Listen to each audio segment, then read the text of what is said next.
Ever wish you had someone to talk to anytime, anywhere, no matter what you're going through? Meet PsychPal, your 24/7 AI companion designed to help you process your thoughts, calm your mind, and keep you moving forward. Chat anytime during a panic attack, on a restless night, or just when you need to vent. Prefer talking instead of typing? Try voice journaling. PsychPal listens, transcribes, and truly understands. You can even upload screenshots of tough conversations and it'll help you unpack how they made you feel. PsychPal keeps life organized too. It can add appointments to your calendar, track your mood, and even summarize your sessions for your therapist so you'll never lose progress. Plus, built in crisis resources are always just one click away. It's a privacy first, constantly evolving, made to complement your professional care, not replace it.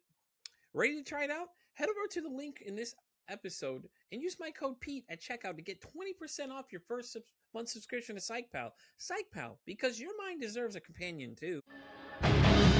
That's all you want last time. I don't want to be normal, you know I will not die. You can try no more, so you can kill my time. All the times that I'm sober, still got my pedal through the metal. Told you I'll be a mogul, that's all you want last time. I don't want to be normal, so you can stay inside. That's why they say that you're local, you see this world is mine. I'm not leaving you hope for them time. I'm taking mode, I'm loading, I will show them one more. So that's all you want last time. I don't know what's so hard, can you get it through your mind?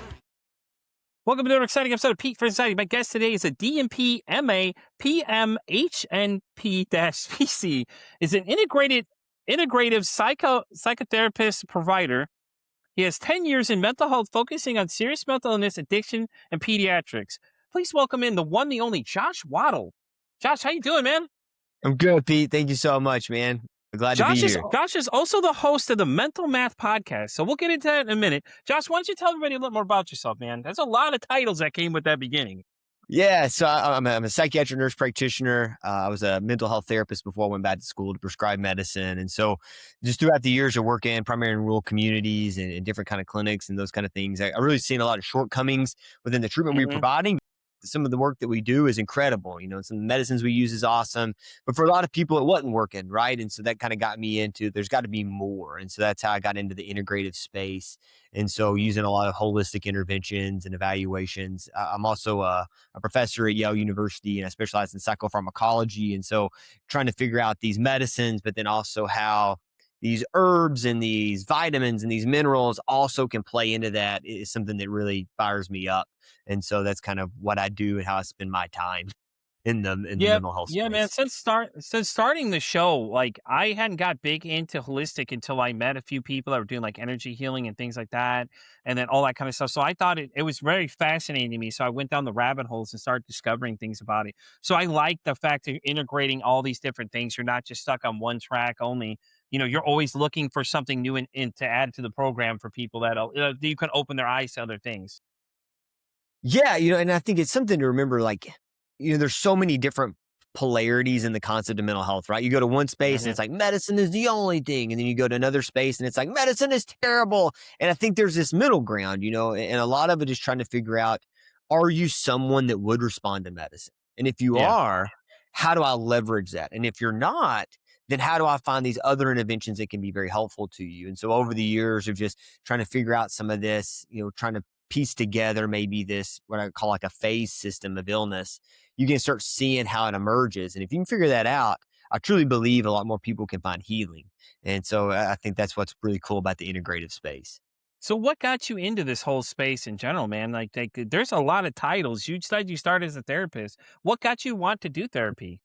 Yeah, man. So, you know, life is always interesting, right? So we always like to say, you know, research is research kind of stuff. And so I think that that's how I got into it, right? Just knowing people around me and experiencing things in my own life and just trying to figure out stuff. And so that got me really interested into mental health. And so as I kind of navigated the brain concept and therapy, I really enjoyed doing therapy. That was something that was fun for me, but I knew there was more to it. And I really wanted to prescribe medicine, not only to better understand like why people took medicine, but then also maybe they didn't need them. And so that's how I got into wanting to prescribe. And then as a prescriber, just seeing people not respond, you know, I think that's what's really tough about, you know, any kind of training you get, especially, you know, 10 years ago, the training you got was very Western medicine heavy, diagnosis, treatment. And so when you start seeing that not work, it's very frustrating, right? You know, in psychiatry specifically, we have this thing where we're treating symptoms that we cannot see the cause to. If I was in cardiac, I can see where the heart's messed up.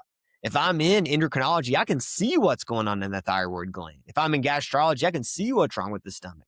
But in psychiatry, we can't. Sometimes we can, but we don't know. And so trying to figure that out really made me like think there's got to be more to this. And I'm a big ancestral kind of guy, ancestral medicine. And so when you look at it across history, this stuff's not new.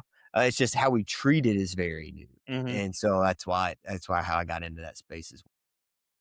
Yeah, that's so interesting though. I mean, because it's been there for a while. We've used it for so many other things, and it's just like medicine gets a bad name for a lot of people because just the different experiences they've had with it. And nowadays, it's really scary if you watch these commercials on TV, like, hey, here's this great medicine right here. They're making it all flashy, all the great commercials, and then the side effects. We go down to the low level in that one. We don't leave those real out loud. And then you're watching them, and the side effects are just like, it's crazy because you hear people like they have experiences with them, which I get. Medicine has its place and where it needs to be and things like that too. It just worries a lot of people because they're like, that's what they think that the main cause of going to therapy is. Oh, well, they're going to give you medicine right away. Now, whatever you're dealing with, maybe it does require you to have some kind of medication to help control something. I could see that, where it has its place. But I think people are so scared to go to therapy or admit they even have a problem because everyone judges them for that. I would agree with that. I think there's always that fear. It's the same thing that happens in like primary care and other spaces where, grandma went to the doctor and died 5 days later. So that's what happened to me too, and Yeah. that's actually not Yeah. true. Those aren't the things that are going to happen. But on the other side of it, the medicine is important, right? I tell my students all the time, I love integrative health. I think it's incredible. I think we can prevent a vast amount of mental health issues. However, if you were running around butt naked thinking you're Jesus, the only thing that's going to calm that down is an antipsychotic, right? Like Yeah. that's it. Like we've got to calm that down and then we can figure out this other stuff. And so I think that there are spaces where the medicine is wildly helpful. And then there's spaces that maybe we jump too quick to it. And then so because of that, now we have weird side effects and those kind of things. And I think it's just trying to find a balance is really, really important. And then people have access to the internet now, and then they can look up things and they WebMD stuff, and then you start telling themselves they have cancer and all these other wild diagnoses. I'm like, I think there's another step you're missing in between there, but okay. Well, and I think, It's like, yeah, and I was going to say, like, what you have to think about in the world of mental health is that when you start Googling stuff or you start webbing, whatever you want to do with that, we have to remember that even what we use to diagnose isn't that great, right? The DSM is really just a symptom cluster, right? It is a group of behaviors that are identified as maybe abnormal. And if you have a bad day, you could Google that and look like you have like 10 different things, right? So it's just one of yeah, those situations where being okay, checking in with yourself, knowing, is this a natural human emotion to something that naturally needs to have a response? Or am I just sitting here on the couch and I'm so anxious that I can't sit here? That's an entirely different concept. yeah, no, very true though. So let me ask you this though. What are your thoughts on emotional regulation in younger kids? Do you think we should be teaching them younger on how to do it? And if so, what age do you think that we should start or giving them an idea of what these feelings are so maybe we can have better outcomes for them?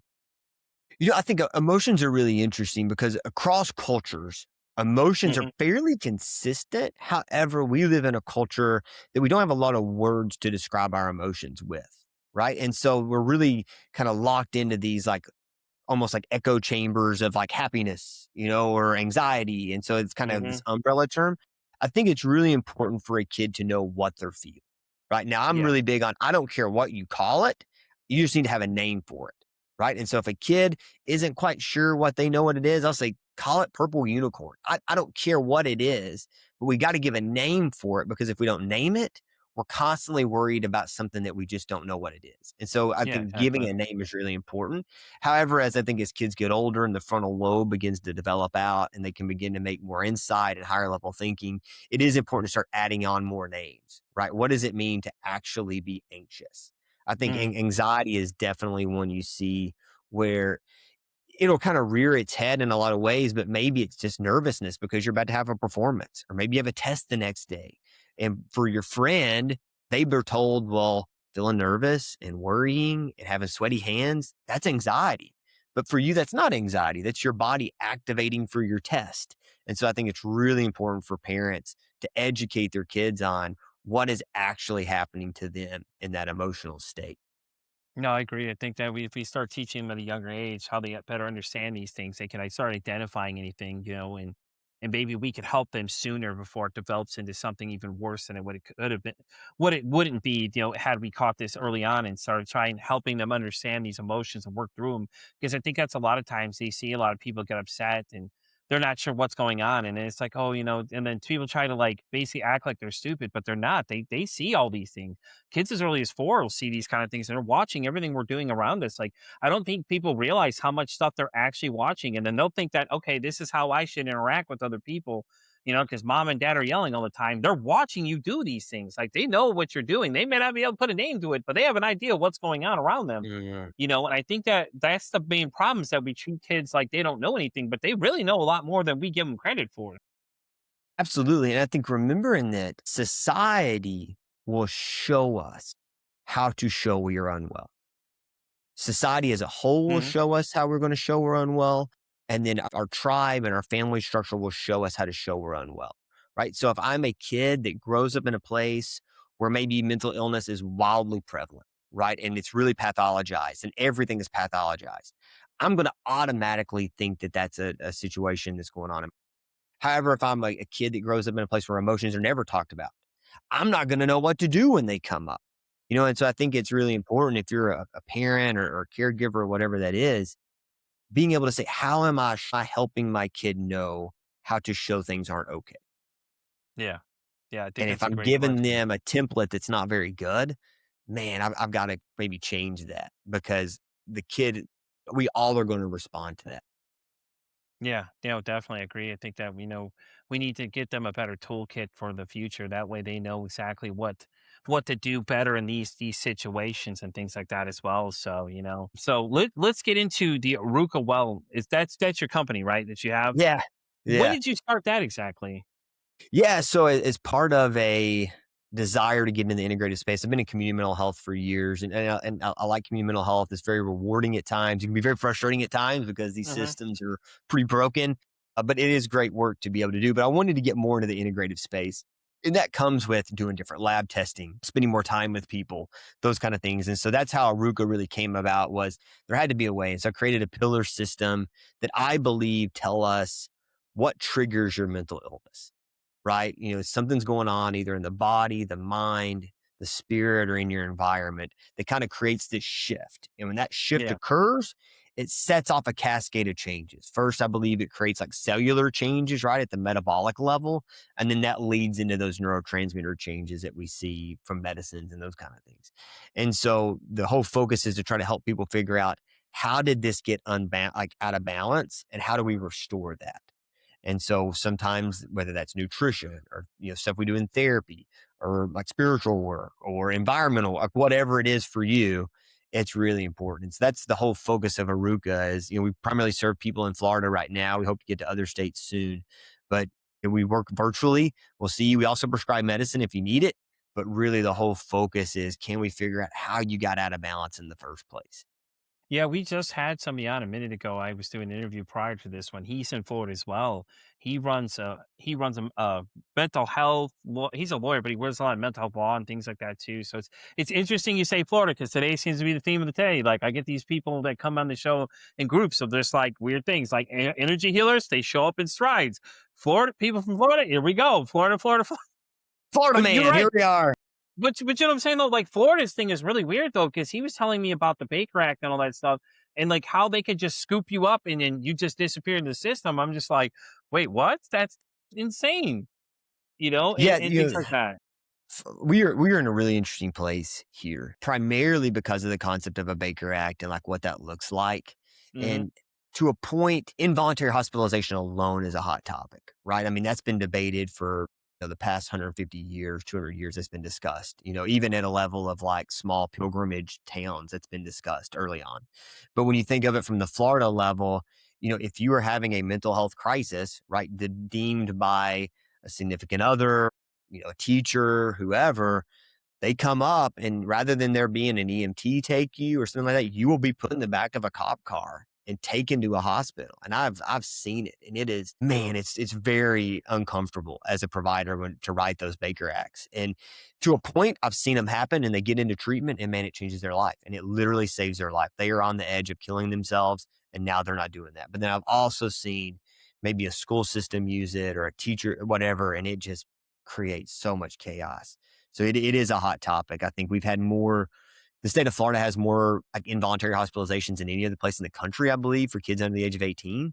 I think that's it. I know there was a New York Times article a couple years ago about Why do that. you feel like that's happening though? Is it because we're not teaching these kids what these emotions are and they don't know what they're feeling, and it's getting misrepresented by other things, because everybody's quick to say mental health, and then when it's like you go to the topic, it's like, oh, never mind, we're going to sweep that under the rug, we're going to leave it alone because nobody wants to touch that subject. Like these school shootings that were happening, oh, these kids had mental health. Okay, so what are you doing to help them? Like the NFL for certain. Like we just lost another young gentleman to suicide. It was the kid that played for the Vikings. I Yeah. found out this one recently. We just lost him to suicide too. And it's like, okay, it's great. You see that the kid with the Cowboys had the problem too. Now the kid with the Vikings, it's like maybe now is the time to start doing something for these poor guys. These younger guys are getting put in these situations. And like the younger kids too. It's like it's just crazy. It's wild when you think about it, not even from like, from an athlete, they're at the Hmm. prime of their health, right? Like these guys can bench more weight, run faster, perform at a high level, whether it's due to CTE or whatever, they're finding themselves in a really tough place, right? And so they're, taking their own lives and all of these things. And so trying to figure out what's going on for them at like that metabolic level. But I think to go back to your first question about Florida, I think what's Hmm. really interesting about here, especially someone who's worked in like rural Appalachia and some of those other places, what you see here is this profound wealth disparity that is like in your face all day long. At the same time, you have communities that are wildly impoverished. And so that in itself is wild to think about, that there are counties in Florida, in America, in Florida, that are food deserts, that have no access to healthy food, right? To think that that resource doesn't exist, right? So I think you're looking at a systemic problem, right? Where there's not a lot of resources in many counties. At the same Hmm. time, you have this very major wealth disparity that's really in your face. And then I think there's a group of people that just find themselves being on the wrong side of metabolic health, right? We know that obesity is very prominent in the South. We know that a lot of these issues are there. And so we know there's a huge correlation with obesity, cardiovascular disease, and mental health problems, vice versa, right? We know that people who are depressed and anxious more likely will have cardiovascular disease and obesity. And we know that people with obesity and cardiovascular disease are more likely to have mental health issues. It kind of goes back and forth. And so I think that those are kind of some of the reasons why that we really see some of these huge challenges in Florida, which you wouldn't think like, you think of Florida as this place that's got a lot of money and you're on the beach and there's all this stuff, but there is a really interesting dynamic here that rears its head a lot. And it's Yeah. unfortunate. I do want to touch on something really fast. You said food, I think, is a very interesting thing. People don't put food in the category with your mental health, but what you eat and what you put in your system can change your state of mind to things like that. You think about all that crap that we peddle in all day. If you were to sit there and read some of these labels, it's very scary. Me and another guest, Amber, she specializes in just that. She and I were talking about like the things that are in your food are just it's insane. Like you could pick up a fresh vegetable or you could pick up this fast food. What are you going to pick? Everybody's going to take the fast food because they're like, oh, I don't like the veggies. But it's like you could make simple changes in your life and change the way your thought process goes too and the way you feel just by making small adjustments and changing some of this stuff out. Like, people are so scared these days and they're like, oh, organic costs so much. It doesn't really. It costs you about the same, but you're coming out with something very more nutritious than what you're eating before. And it'll affect your mental health the whole time because everybody's telling you, oh, your brain is no, this and your driving engine is actually your gut. Think of where all your food goes and everything else gets processed through. It's really your gut that is really driving the engine of the body. It's not your head. Your brain sure directs things and sends those impulses out, but your stomach is really where it's at. Yeah, well, and you think about everybody knows what serotonin is and norepinephrine is and Hmm. dopamine is. And something I always like to highlight is those don't just pop out of thin air. right? Those neurotransmitters aren't just made for the heck of it, right? They require precursors, and those precursors require minerals and vitamins, specific minerals and vitamins, to convert over to become serotonin, norepinephrine, and dopamine. And so you can take an SSRI all day long for your anxiety. But if I'm not even making enough of this neurotransmitter because my diet's so poor that I can't convert over tyrosine to, or I can't convert over tryptophan to be able to have serotonin, then ultimately it's not going to matter because it's going to be a low version of that. Right. And so I think that ensuring that you're eating really healthy food is paramount. Now, ultimately, people have heard me say this before. We live in a world where health is not a right. It's not a right to Mm-hmm. be healthy in America. And that's really unfortunate, but it's not. And so because of that, getting healthy food isn't as easy for some people as it is others. But if you can just prioritize it, right? Do the very best you can. Eliminate the bad stuff like you're talking about, those toxins and those ultra processed foods that are super inflammatory, that create all these problems. I mean, we could riff on hours for that alone. And then just Right, put good exactly. food in your diet. Man, I'm telling you, like I tell people, my gold standard is eat food that was once alive. Now it's dead. And if I don't eat it, something else will. Right. So meat, fruit, and vegetables were once alive. We picked them or we killed them. Now they're dead. And if I don't eat them, something weird's growing on them. Right. But that Doritos bag, that thing's in your cupboard for a year and you can still go in there and eat that Doritos. Why did the environment choose not to eat it? Because it's not nutritious. It prefers not to be ate. And nature knows that. So it's not going to eat it. Yeah, yeah, you're right. Yeah, think about it. Like, what was that test in McDonald's where they were watching the burger for all them years and it never changed any colors? I was just like, and just like think about how many of those burgers you ate too. You're like, oh god, like it just makes you sick. Yeah, I Or mean, was it? as a kid, oh my gosh, the amount of McDonald's I'd eat, the chicken nuggets, my gosh. Yeah, yeah, that's still my guilty pleasure here and there, but it's like a very minimum. I do it though, because I'm looking at more of what I'm putting in these days than anything. Like I have a really bad caffeine consumption. I mean, I guess if that's my only vice I really have, like I'm really bad. Like people are like, oh, you need to stop drinking all those things. I'm like, I don't drink them in succession. I drink them like one. That's it. If I have one, it's just one. But it's like, even those, even if you think about all those energy drinks, the big fad now is other energy drinks. My kids now are like drinking these things. I'm like, y'all shouldn't be drinking those. Like, don't follow my footsteps, please. For the love of God, don't follow and drink these things because once you get hooked, man, you're hooked, man. That caffeine rush hits you, and you'll feel it afterwards. Yeah, it's really interesting. What does it look like for the developing brain to consume these Hmm. neurotropic kind of things? And I think that we just don't know yet. I mean, but it's clear that, some of the stuff in them, if taken naturally in certain instances, would be very helpful to you, right? So taking L-theanine to Hmm. decrease the jitteriness with your caffeine is really helpful to some people, especially if you're prone to anxiety, but you're looking to improve focus and concentration. Absolutely, there's nothing wrong with that. But if you don't have a problem and you're just consuming it for the heck of it to play Call of Duty, that's probably not very helpful to you. And so you're going to find yourself getting really like cranked up, because of that. And so I think I see it some people who just eliminating that alone, man, it's such a huge thing. And I think remembering too, and a lot of those energy drinks, they are naturally occurring molecules that are taken and broken down into a synthetic version that's then put into that, right? Your caffeine from coffee and your caffeine in an energy drink is very different. And so Hmm. I think that's important to remember that coffee bean, it has stuff in it to kind of neutralize some of the things you're experiencing. Removing 150 milligrams of caffeine from a coffee bean and dropping it inside of an energy drink, that's a completely different world. Yeah, because you're changing exactly what it is. You're making a synthetic version of it. And it makes sense though, it's my guilty vice, like, Yeah. I have it's like one of the things I can't give up. I love it, some days I'm wired and people are like, "Pete, have you slept yet?" "No, no, I haven't slept yet because I work overnight and I record during the day most times." Before my schedule before, dude, was like I was recording every single day. I had 2 episodes a day. I was recording with people, and I was live most of the time because I joined a podcasting network when I first started.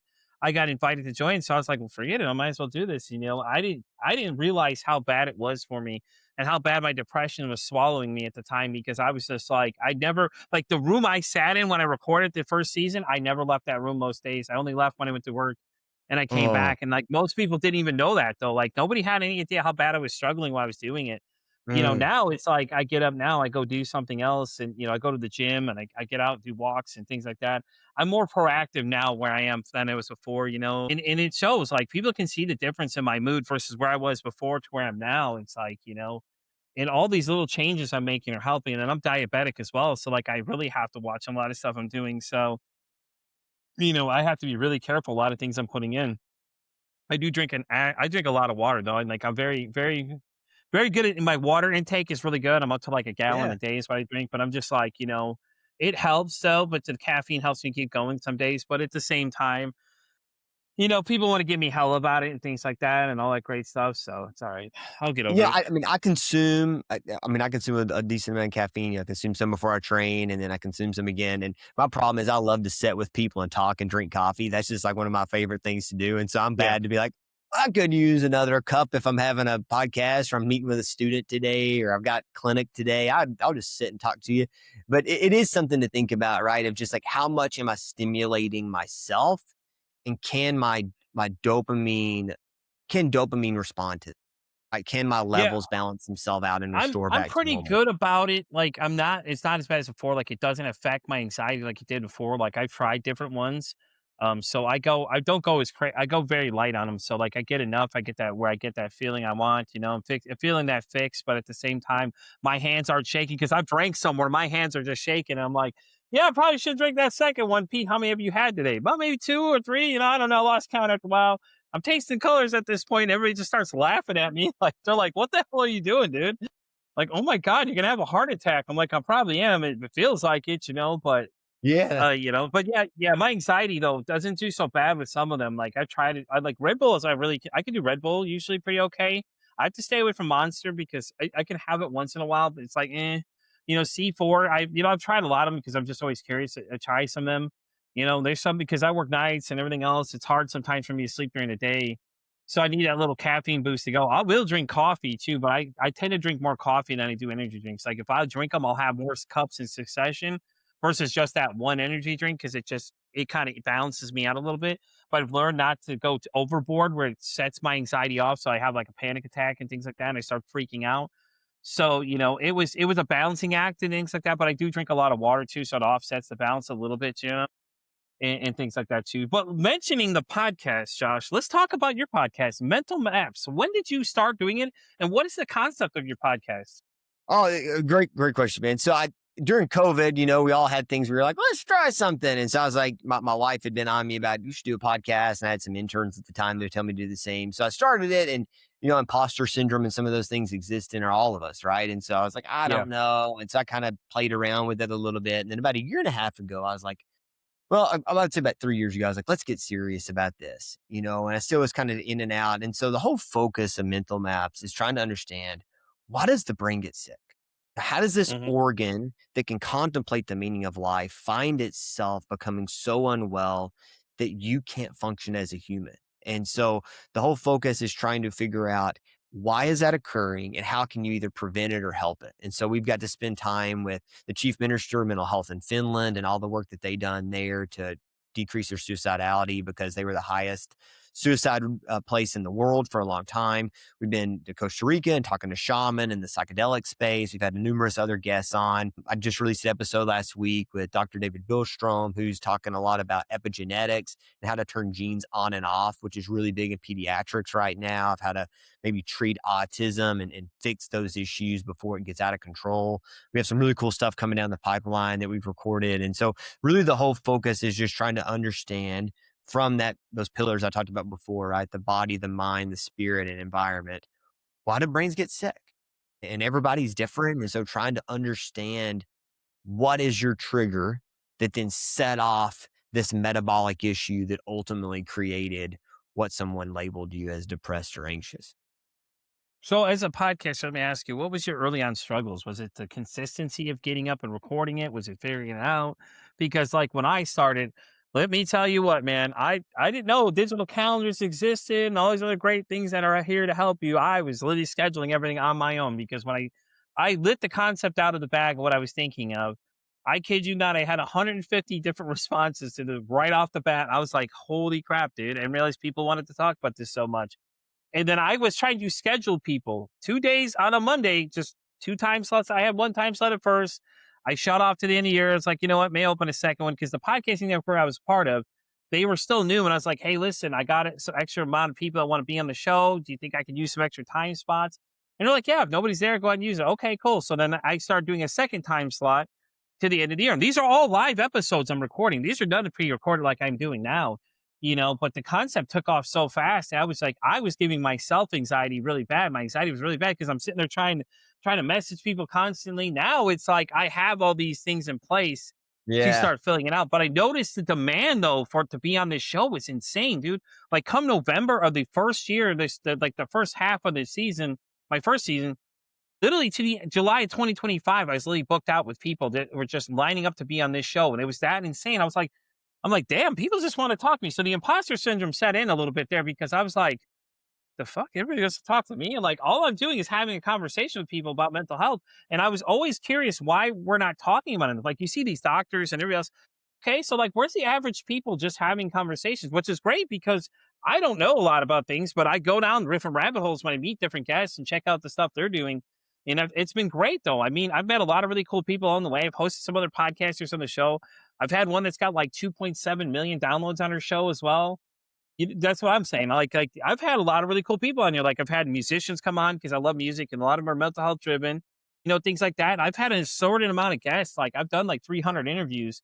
I did about 100 I think I did about 100 in the first season, of just interviews because I was just really pushing hard the first year until I finally decided I was like, you know what? I'm not gonna keep doing this. I got to change something. So I changed it to like now I bulk record them. So 2 days a week, I'll bulk record a bunch of the interviews and I'll spit them out there because I drop 3 episodes a week because that's how many people I have lined up that want to be on the show. So like I spread them out, and I'm always looking for interesting people. Like I go on the internet, I'm looking at other people, I meet different people, weird, really interesting stories. And so far this season is probably going to be the wildest one of all because like even the season opener for this one, the girl that's on there, dude, she's talking about some wild. She literally went home. She said she went home, went downstairs, and her exact statements were, I drank bleach and then I cut my wrists. And I was like, hold up, what the fuck? I'm like, what is going on? I'm like, I'm speechless at this point, Josh. Like, I'm not saying much. I'm like, what did she just say? Like, and she's just telling you about it. It was the craziest thing ever. But when you get into space and these people you meet, it's so interesting to hear what they have to say because the stories are so interesting of what people go through, and you have no idea what people go through. Like, I've known this girl for a little bit, and then she came and told me that story, and I was like, fuck. What the fuck, huh? Hold up, what? You know what I mean? It's like, it's the craziest thing you ever hear in your life. Man, when the brain becomes unwell and how things can just twist. And I think that's what's so important about all of it is that, you bring up a great space of like, all of us as providers, we can talk about the science of it and all the different things, but at the end of the day, this is happening to real human beings, right? And so as it's happening to real human beings, it sets off a cascade of effect, right? There's some, a paper that was published last week that showed that the toll of schizophrenia alone in 2024 was like $3 billion in America. Right? Damn. Like it is a massive impact across numerous domains, right? And so when you think of that and you hear these stories, it hurts your heart to think that the brain can get that messed up. But then we always have to remember, suicide is when your brain becomes so sick that it's easier to die than it is to live. And that in itself is a pathology, right? That is because your body, it desires to live. Everything it does all day long is trying to keep you alive. So as soon as that shifts, man, you've got problems, and I think that it can rear its head in a lot of different ways. And then once again, we know that culture will show us how to show. I mean, we'll see places where we'll have these epidemics like Guyana, the country Guyana in South America, where they had a mass outbreak of women setting themselves on fire, and that's how they died. Yeah. And so one of the reasons what they ended up figuring out was actually it had to do with more of a protest, but women did not want their families to have to deal with their body, so they would just set themselves on fire. And that was just something that would happen. So I think that there's so many complexities in it. And so it's just trying to figure out how did your brain get to that place in the first place. The topic of suicide is a very interesting one. A lot of people that find out that either you've attempted or you survived it or some has done it, they get so weird about it, and I'm just like, I never really understood the concept of why people get so weird about the conversation. I know it's a tough conversation to have, but it's like then you make people feel weird about it. Even substance abuse. Let's put substance abuse in there too, because if you think about it, it's the same concept. Like they find out that you're an ex-addict of some sort. People look at you in a different light when at the end of the day, it was you were just really just sick. You didn't know better. Like you were trying to solve the problem that you have. And we know mental health and addiction go hand in hand a lot of times because a lot of people are trying to self medicate to solve these problems. Same thing with suicide. Sometimes they're having these thoughts and they don't know what to do. And if they go talk to somebody, most people look at you like you're crazy, like, whoa, hold up, wait a minute, because they're not equipped to handle the conversation, you know? And it's sad when you hear a lot of these people that are taking their lives and things like that too. It's just crazy. Like we were talking about the NFL guys earlier, it's like these two young gentlemen are 25 and the 20 range, 24 and 25, like, and they're ended up taking their own lives. It's like, what more could have we done for these guys? You know what I'm saying? Like they're in the NFL, things like that. We know the history of the NFL, like with Junior Seau, he had that issue with all those concussions where he ended up going crazy and everything like that too, and all the other really wild things you hear. And it's just like it's sad because the fact that it's like it's becoming a problem. Yeah, and I think at least I'm a huge football fan, right? I love football. I love Mhm. sports. It's awesome. But I do think that when we can't devalue the concept of head trauma. I had the ability to hear Dr. Wawala speak about 8 years ago. He was the one that founded CTE and got a lot of Mhm. flack from that. Will Smith played him in that movie. And one of the things that we see is that if you chronically damage the brain, right, it's going to be easier to get all of your thoughts messed up. For example, we know if me and you were in Colorado, right, or any high altitude, there are more suicides that occur between 2,000 and 3,000 feet above sea level than any other place in the world. And the reason for that is a decrease of oxygenation to the frontal lobe. Well, if I'm chronically damaging my frontal lobe, hitting it over and over and over, it's going to be easier for me on a bad day to make a bad decision. And I think a Yeah. lot of these guys, I think sometimes we have guys that get to like a quarter life crisis and they don't know what they're doing. And so it's like, how am I going to live life not playing ball? But I think a lot of it is they just have a bad season of life, but their brains Mhm. have been impacted so much that it's just easier to harm themselves. And you'll see them, they have all the protective factors. They got family, they got friends, they got resources, they got all the things, but they still do that. And I think it's a perfect example of what happens when the hardware that regulates your ability to make good decisions becomes damaged. It is really, really sad. And for whatever reason, we see it more in football. I mean, it's surprising we don't see it more in hockey. It's there in hockey, but there's cases of it there. But it's really heightened, I think, in football. And then there could be a gamut of reasons why the way you're hit and what that looks like. I know Dr. Owala talks a lot about that, where that movement back and forth really is the driver to it.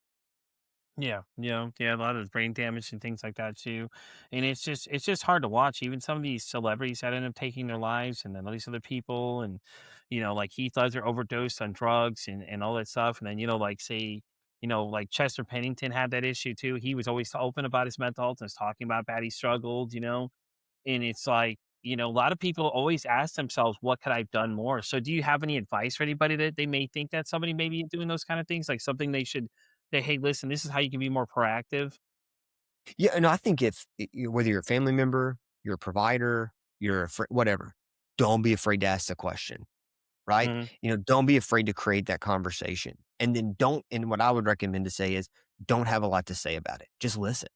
Just create a space for someone because ultimately, what I believe is that one of the reasons people begin to want to harm themselves is that it's all in your head. And we all know that if you stay in your head, you can make yourself believe anything, right? Mhm. If I believe life is terrible and I live in my head long enough, I can make myself actually believe life is terrible. And so just creating a space for someone to just get it out and talk about things, asking those questions, how can I help you? What do you need? But really just create the space. Right. And I think if you do that, we talk a lot about the trifecta or the triangle, right? And it's really hopelessness, and purposelessness, right? So if someone is hopeless, if they feel like no one can help them and they feel like they have no purpose, those three are always the indicator, the trifecta of that you're at a really high risk of harming yourself. So if you're sitting with someone and you're talking to them and they're like, man, I feel like there's no reason to be here anymore. I feel like, I'm not going to be, no one can help me. Nothing can fix this. I have no purpose in life. There's no reason I should be here. That's when you're like, this is probably not good. As a provider, one of the most profound questions I'll ask to patients is it truly wanting to die, or is it just wanting a lot of this to be over with? Because if we just want it to be over with, the brain's going to come up. There's a big red file many times in our filing cabinet in our brain, not to make it rudimentary, but to kind of make that as an example. And it's going to say suicide. You can open that up and pull it out, and the brain's like, well, this could be an option. But many people have the insight to be like, that's not an option. But if you truly want to die, that's a whole nother gamut, right? That red folder, it's got some purpose behind it. It's got some power. And so that's when we Yeah. really have to spend some time and kind of figure out what we can do. And then, a lot of it is just being around people, creating the communication, as I said, and then trying to get that treatment, right? Whether it's medicine, therapy, whatever that looks like, just restore some balance so that the brain can get well. No, I agree. So, Josh, before we start wrapping up, I do have two questions for you. I ask everybody that comes on the show these two questions. Okay. So, the first one for you is that if your mental health had a song, what would you say that song would be? Oh my gosh, my own. I'm very So curious to know the answer to this one. I think there's some days where it's like the a day to remember of, Yep. Yep. Yeah. um, but I would say, in a perfect example, oh man, I think many times it's more of like I don't know if you knew, I don't know this band's really popular, but 21 Pilots is really popular. Hmm. There's a song that they have called Ode to Sleep, right? And so it's Hmm. like this really fast paced, happy song, and then they'll have like a little bit of downtime, and then really happy song, and then a downtime. And I think that happens a lot in my world. So I'd say that one. That's a good That's a pretty question. good one, man. It is a really good question, though. Trust me. We get a lot of interesting answers to that question, though. A lot of people are just like, oh, man, that's really good. Because you're always interested to hear what people say because music is a big part of our lives. Think about it. Like when you're in a bad mood, music's what you're playing. You're listening to something. You have that one song you always gravitate towards. Man, that's a perfect So, but example. that, This morning, we just got like our first kind of good run here in Florida, North Florida, like 70 degrees. And so we had the door open this morning, getting ready for work. And my wife had this like playlist on Spotify on. It was just an awesome vibe. And it just like set our day on. All right. Like we're just kind of vibing all morning. And we hmm got like some MGMT going, and we got, some of that indie kind of rock going. And it was hmm cool. You're right, man. Like anytime and I think that's something as a coping skill. If you're having a bad day, throw some tunes on and just see if it can let it get it out. sometimes I use music to explain how I'm thinking some days. Like people are like, how are you feeling, Dave? Hey, let me put a list together for you. And it'll go all over the place, but it'll make sense though when you think about what's going on in this playlist. So I always thought it was pretty fun because I'm a big music guy. Like I could talk music all day. In fact, I had a guest on and he was using music with little younger kids as a therapy tool for them. He's like, and things like that too. And we got into this whole discussion about it for like an hour straight of just constantly talking about it. So, but it's a great tool. It really is, man. You get that one song that you hits that you're just like, man, or you got that one go-to playlist that you're just kind of like it just sets you off for the day and sets the mood right for you and things like that. Well, I think not. I mean, you take in the song, which gives you the Mm-hmm. opportunity to like express how you're feeling. At the same time, you're going to get some neurochemical changes because of what you're listening to. But then it's also flooding the brain, and I think that's something that's really cool. Even though we live in a world that's really stimulating. For a perfect example, one of the best things to do in the world of auditory hallucinations is to flood the auditory cortex. And so there's many times I'll use like earbud headphones if that person's going to go to Walmart or whatever that looks like and just drown out that auditory cortex because it can't do two things at one time. It's really hard for that area. And we know that area is really impacted by hallucinations. So it's interesting how not only can it make you feel good and do things, but if you're just needing a distraction or you're needing to flood your brain with something, man, music is a great way to do that. I Yeah, it definitely is. agree Really with that. do. So, Josh, the next question and the most important reason why I started this podcast is that if you could break the stigma about mental health. Now, when I say this to you, I'm asking you the one thing that drives you absolutely crazy that people always say. What would you say that one thing would be? What's the one thing I would say that it would be? I think the statement that this won't ever get better, this can't get better, or I'm always going to be on this medicine forever. I truly believe there is a root cause to every mental health issue. I truly believe that. I truly believe that there is something that happens at the cellular level metabolically, whether it's at the mitochondrial level, whether it's your gut microbiome, whatever it is, it triggers something that has created your problem. And if you can figure that out, you'll get better. I'm telling you, the biggest challenge for people is they get so stuck in just medicine after medicine after medicine, or therapy after therapy after therapy, when really there's something else going on. So if you're out there and you're struggling, just know this is fixable. It's easy for me to say that. I'm not in your brain, right? I'm not the one that's went through what you've been through. But I will tell you that as someone that sits with people day in and day out, it is fixable. Just keep swimming. Just keep working it. Just keep find an integrative provider that's open to looking at these root causes, and it will get better. You'll figure it out. I mean, there's great research to show that. It's just figuring out the why. I agree. Josh, thank you so much for coming to hang out with me, man. This was a great conversation. I really enjoyed you. Dude, before we start signing off, can you go ahead and plug exactly where everybody to find you, where to find your practice, where to find your podcast, all that kind of stuff? Lay it on them, man. Let them know where to find Oh, you. yeah. So if you're interested in getting involved in some of the stuff that we're doing, Aruka Well, ARUKAH is the name of my company. And so it's a holistic integrative company. If you're if you need help, we'd love to help with you. If you're a provider, we have a consulting company that we just kind of help people learn some of these integrative practices, how to use herbs, how to use certain medicines, how to leverage these things. So you can find that at arukawell.co. That's CO. Somebody took my M. Thanks a lot, whoever has my M. So we're .co in that world. If you're on Instagram, we're Aruka Well Life, and that's where a lot of our stuff comes out of. Even the stuff about mental maps comes through that. And so you can follow my podcast at Mental Maps. We're on all the different platforms. We're on YouTube. If you're really interested in it, if you want to know about something, man, throw us a message on Aruka Well. Let us know what you're interested in. I can do my very best to connect with somebody that's either doing it or speak on it myself. But that's the best way to get a hold of us and be involved in what we're doing. I love it, man. Thank you so much again for being here. I appreciate coming to hang out with us, man. I really do. Do Yeah. you have any final parting words before I start signing off? No, I mean, thank you, Pete, for creating this space. I think it's really awesome that you have this experience and just having these conversations. For many people who are struggling, just to hear someone talk about it, I think is huge, right? But just know too, if you're out there struggling, man, just seek help. You are not created to live this way. I truly believe that. And whatever has happened in your life to make you feel that way, man, it's not your fault. And so figuring out what has caused it, that is the most important thing you can do to get well.